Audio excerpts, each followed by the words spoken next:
I'm happy, thanks always, Cindy. These were the sudden sleep-talk words of Mark. As I covered him with the blanket, my movements halted. My body completely stopped, and all my motor skills seemed to be converted into energy for thought, calmly connecting the content of the sleep talk and his recent suspicious behavior. The name Mark thanked, Cindy, was familiar to me, undoubtedly the name of a woman he dated in college. Sometimes, I recall the sweet perfume clinging to Mark's clothes. Now, I quietly remove the flashy necklace hanging around my neck, not at all to my taste, and look down at Mark's sleeping face. Thanks, Cindy. Once again, Mark mumbled in his sleep. This time, I heard it clearly.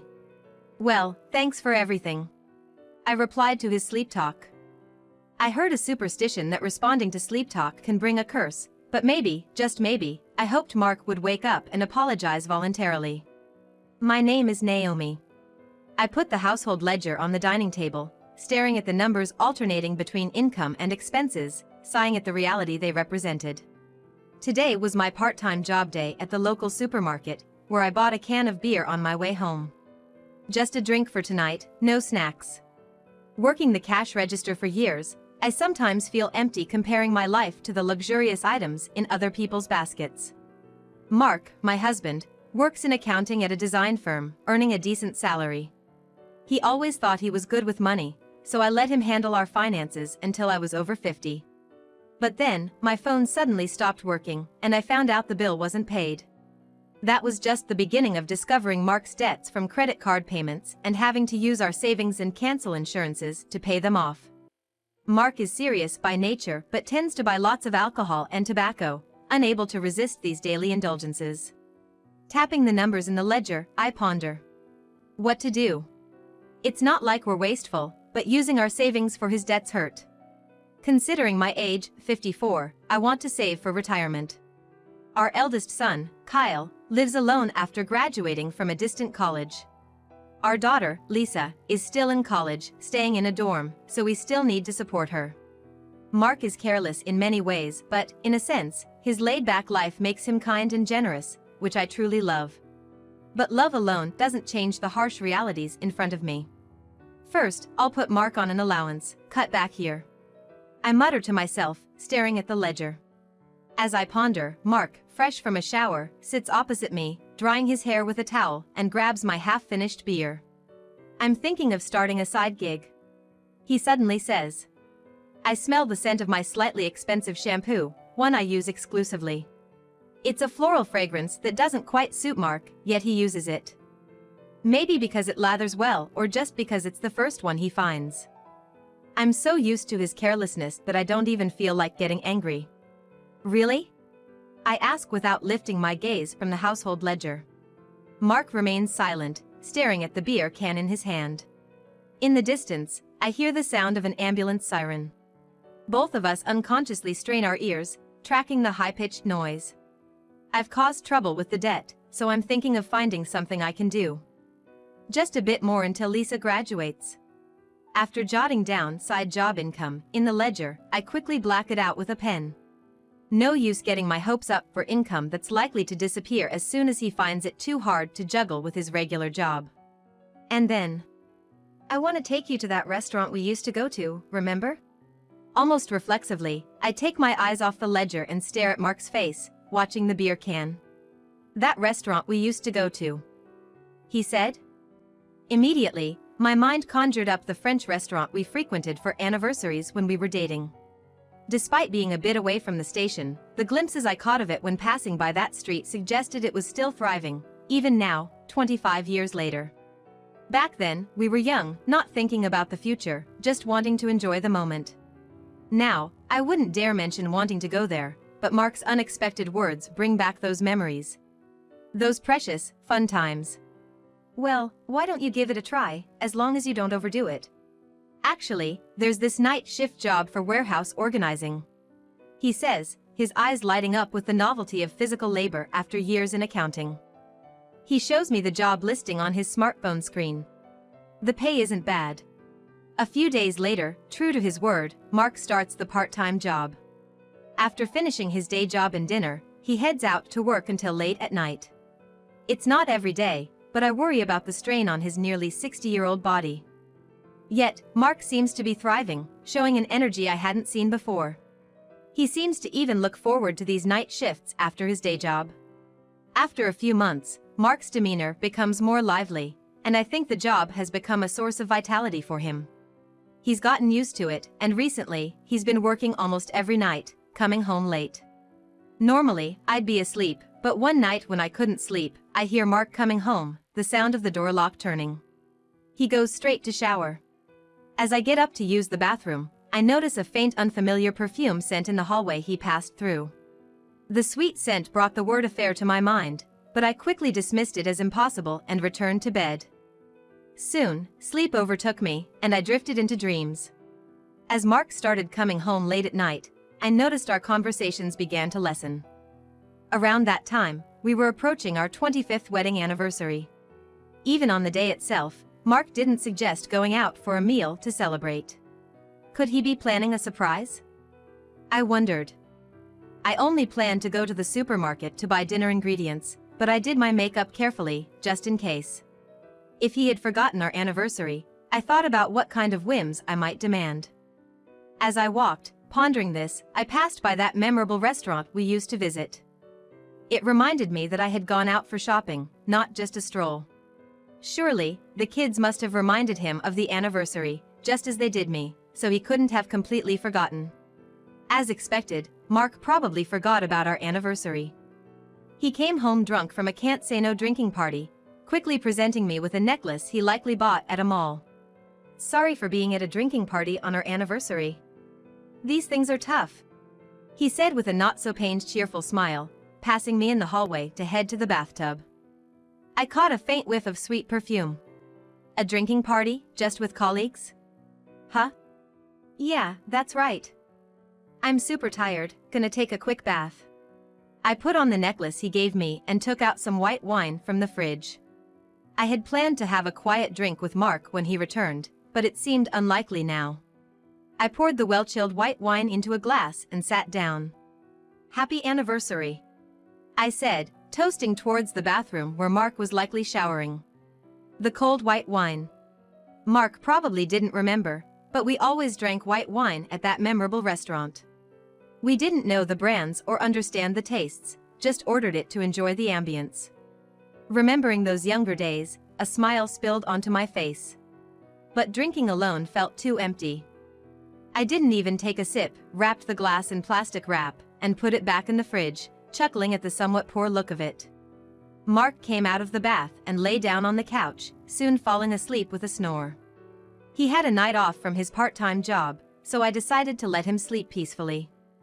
I brought a blanket from the bedroom and covered him with it. Then, Mark smiled happily in his sleep, with a boyish expression. My lips curved in response. Even after all these years, his carefree smile in moments like this made me feel happy. I wondered when was the last time I saw such a content smile on Mark's face, weighed down by the years. I watched him deeply moved until his lips slightly moved. I'm happy, thanks always, Cindy. He mumbled in his sleep. The blanket in my hand stopped moving, and I froze. My body completely stopped, and it seemed all my motor skills were converted into energy for thought. I coldly connected the content of his sleep talk and his recent suspicious behavior. The name Mark thanked, Cindy, was familiar to me, almost certainly the name of a woman he dated in college. I remembered the sweet perfume sometimes clinging to Mark's clothes. Now, I quietly removed the flashy necklace hanging around my neck, not at all to my taste, and looked down at Mark's sleeping face. Thanks, Cindy, he mumbled again in his sleep. This time, I heard it clearly. No, thanks for everything, I replied to his sleep talk. I heard a superstition that responding to sleep talk can bring a curse, but maybe, just maybe, I hoped Mark would wake up and apologize voluntarily. I wonder if I was harboring such naive thoughts.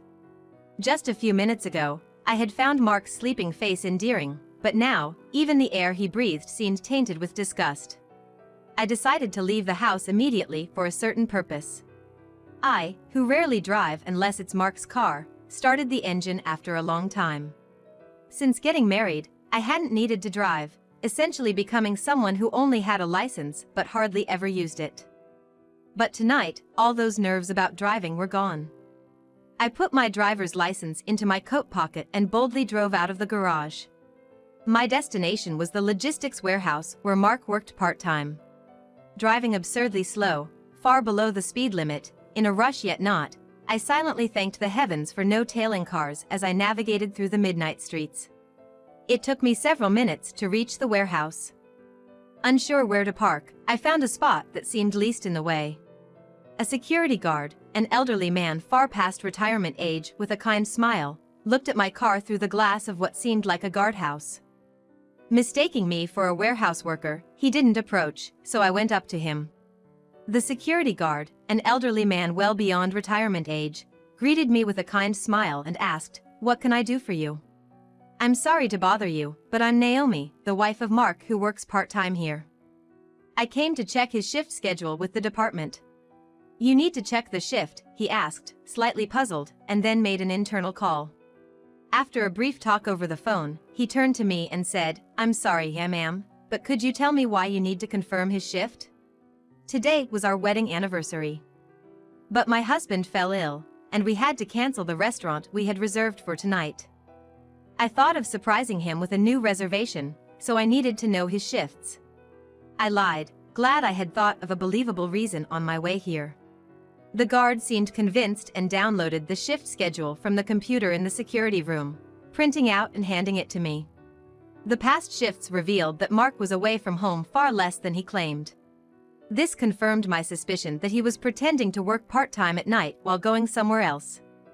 I drove back home with extreme caution and silently retrieved Mark's smartphone from his scattered jacket. Without hesitation, I opened his messaging app. There, the exchanges with a woman named Cindy were vividly left. My heart pounded loudly. I took out the white wine I had left in the fridge earlier and unwrapped it. Taking a sip of the chilled wine, I photographed the conversation between Mark and Cindy displayed on his phone with mine. Furthermore, I secretly downloaded a GPS tracking app one learned about from a coworker onto Mark's phone, allowing me to track his location from my phone. Please let this just be a misunderstanding. I quietly closed my eyes, white wine in hand, in the living room filled only with Mark's snores. Mark might be cheating. No, he probably is. The messages on his phone were clear evidence. But maybe, just maybe, I misinterpreted them because of my own preconceptions? No. Impossible, he's definitely cheating. Where would he go, lying about his part-time workdays? I crawled into bed, torn between wanting to believe in my longtime husband and an instinctive rejection of him, feeling an overwhelming sense of helplessness. What should I do? What can I do? Oh, what should I do? Why did I go to check his shift at his part-time job? Why did I snoop through his phone for messages with another woman? Why didn't I ask him to come home early for our anniversary? If only I'd asked to be taken to the restaurant. Buried under the blankets, I felt pathetic for not acting sooner to prevent this situation, even though it wasn't my fault, and tears started to come. The next morning, I prepared breakfast as if nothing had happened. I planned to confront him with undeniable proof of his affair, then give him a thorough scolding. And then, I'd treat Kyle and Lisa to the most expensive course at that memorable French restaurant. Even though my disdain for Mark had begun to grow since confirming his infidelity, I hadn't yet considered immediate divorce. "Tonight I have work, so you can go to bed first," he said. While doing the dishes in the kitchen, I replied, "Okay." According to the shift schedule I received last night, Mark was supposed to be off tonight. It seemed Mark had no memory of last night, happily eating his sunny-side-up eggs for breakfast. Watching him eat, I couldn't help but imagine surprising him by adding something unexpected to the eggs. Of course, I had no intention of actually harming him, but watching him eat so contentedly stirred complex feelings in me. "All right then, I'm off," he said with a smile, heading to work. I watched his departing figure with a mix of admiration and bitterness. Cheating yet able to put on such an untroubled, guilt-free smile. Didn't he feel bad at all for sleeping through our anniversary yesterday? The anger in me began to reignite. I decided to call in sick to my part-time job and track Mark's movements using the GPS app. Checking his location on my smartphone, I saw he was currently stationary at his day job. Of course. If he were meeting his mistress during the day instead of going to work, I would have surpassed anger and directly handed him divorce papers.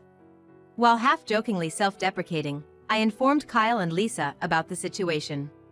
Kyle's response over the phone was subdued, but Lisa came to the house a few hours later and hugged me as soon as she arrived. "Mom! How could Dad do this? I will never forgive him." Well, yeah. Lisa had come home from her university dorm for the first time in months, and right away, she was glaring at me, full of anger. I was taken aback. Well, I'm certainly upset about Mark's infidelity, but somehow I feel a disconnect. It's strange, it feels like I'm dealing with someone else's issue, not my own. "It's all right, Mom. I'm here with you. We'll storm into the cheating scene, slap that woman, and wake Dad up to reality." Yeah, thanks. When did their relationship start? Was she a classmate of Dad's? Is she pretty? Lisa bombarded me with questions, none of which I had answers to. My confusion and frustration grew like a swirling storm inside me. In the evening, Mark called to say he'd grab dinner on his own before heading to his work. Lisa and I exchanged looks, suspecting Mark's night out despite no work scheduled. We tracked his GPS location, planning to catch him red-handed. It's like we're detectives, watching Mark's movements on the phone screen, I thought, as we saw Mark's location moving from his company to somewhere else.